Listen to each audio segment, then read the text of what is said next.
Boys, I reckon in the 5 years we've been doing this show, more than Messi against Ronaldo, more than which is the best league in the world, more than Jose Mourinho, we have discussed Arsene Wenger and his future at Arsenal more than any other topic. Well, today we got closure. Arsene Wenger announced he will be leaving Arsenal at the end of the season. What a tenure he's had at the Gunners during his 22 years. He's won 17 trophies, including 3 league titles. He has managed more Premier League games than any other coach in the history of the league. It's been a fascinating day in the way in which it's all played out. Boys, before I get your reaction, I want to bring in Julien Laurent to the show because, Jules, when this was first announced, obviously it looked like Wenger was walking away at the right time. The more you seem to dig, and Gab Marcotti's written about this on FC, there are suggestions that he was asked to leave. Yeah, let's say that he jumped before being pushed, basically. I think for the first time in 22 years, he felt the defiance of the boards over his job, over his future.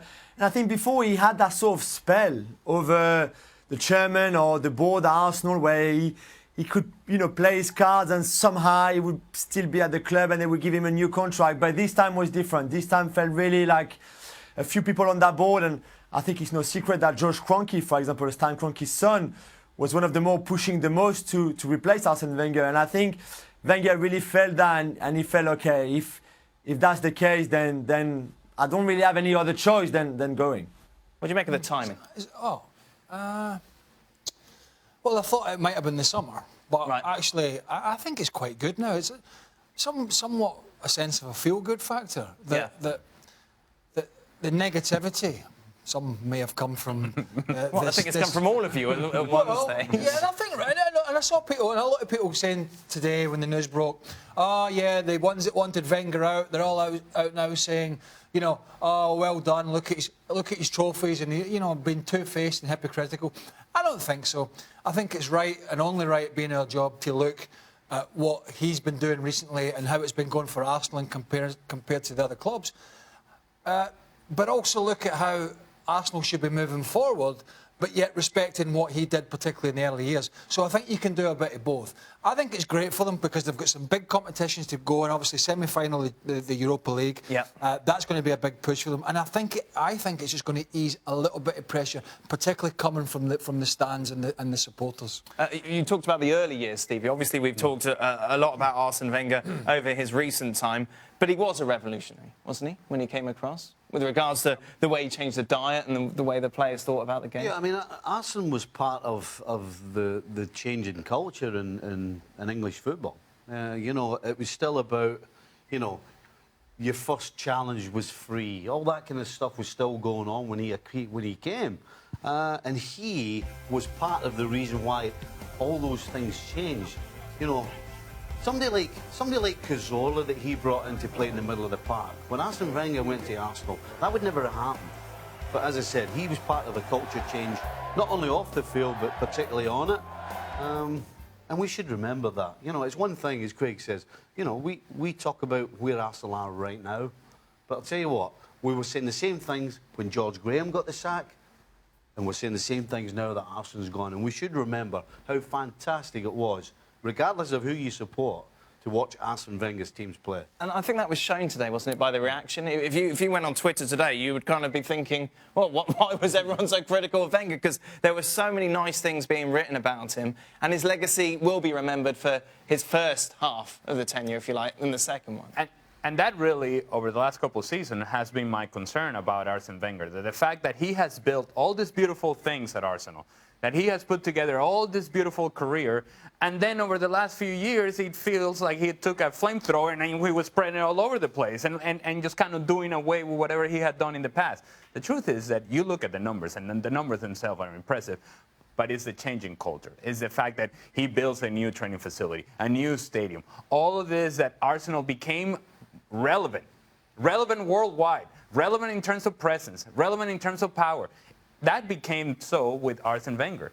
But then they became irrelevant with Arsene Wenger as well. And that's when it was time to go. And that's why we have been critical in the past, because we all thought, you know what, it is time to move forward, it's time to change. We talk about he changed the culture, but when the culture changed halfway through his term, he didn't change with it. You know, he was all about what used to happen.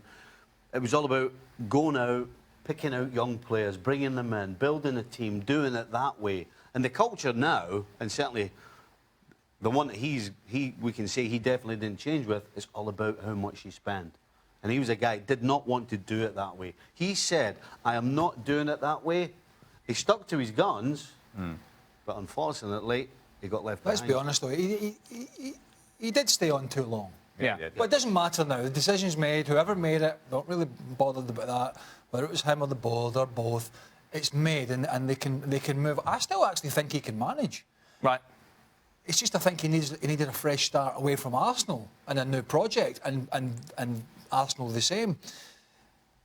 When Stevie talks about culture and changing diets and stuff, he must have. But when he walked into Arsenal, he must have sat in the chair and he must have just fell backwards off it, because those Arsenal lads, and most of us in that era were the same.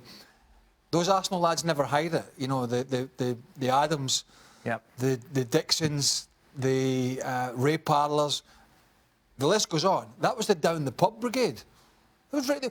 They were probably out 4 or 5. I don't know how many nights they were out a week, drinking, coming in, probably worse for wear, and so he managed to change the way the English lads, and that's the way they were brought up. He managed to change the way they did it, so that when the foreign lads came in, everybody was on the same page. You mentioned the fact that he could go somewhere else. Jules, what next for Wenger? That's the big thing, because remember on the show we talked a few times about how scared he was about the future. What happens to me once I leave Arsenal? What am I going to do with my days? So you can be assured that he's not going to retire for sure. He's going to stay in football. I don't think he will take another club. I'm pretty sure, and I was told that that's not what he wants to do.